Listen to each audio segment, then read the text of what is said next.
how are you able to, just to be real, like, how do you keep your pride in check? I remember when our church had grew to maybe about like 2,000.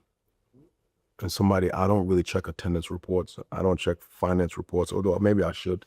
Maybe that makes me a bad pastor. But I don't check attendance reports or financial reports. I remember the day one of our staffers brought me an attendance report and said, "Hey, we had 2,000 people plus in our gatherings today." I remember going home that day and I was feeling something in myself. I was feeling myself just a little bit like, whoa, there are 2,000 people in church. Pride crept up in my heart. And I remember telling my wife, I got to go deal with this. And I got a legal pad, a Bible, and 2 jugs of water. And I left, rented a hotel for a week. And I spent a week alone with the Lord, fasting and praying. I had to work that sin out of my heart. Yeah. And I really had to make a decision in myself. I had to redefine what success is for me and what my highest reward is going to be. And I think it was the redefining in that moment of what success is for me and what my highest reward is going to be helps to keep me sane. Yeah. And that for me, I redefine success for me, not as numbers or finances or attendance or anything. Success for me, I had to redefine in 2 Timothy 4, when the Apostle Paul, in his dying moments, the last thing he ever wrote before he was executed, he wrote to a young pastor named Timothy, who was a pastor of a church in Ephesus. He wrote to him, he said,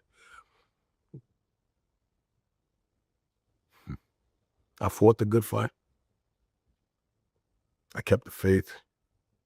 I finished my race. And now there's laid up for me a crown that the Lord will give me on that day." And I sat with that text for a very long time. And I said to myself, that's going to be my highest reward.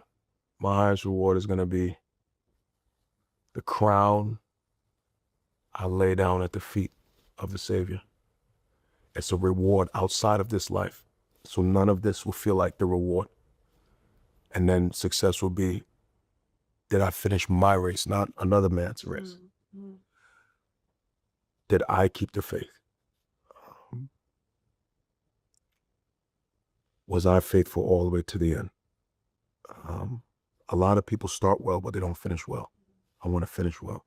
So if I can say that with the Apostle Paul in the end, and if I can make it to glory and lay down my crown, that for me, it will be my highest reward.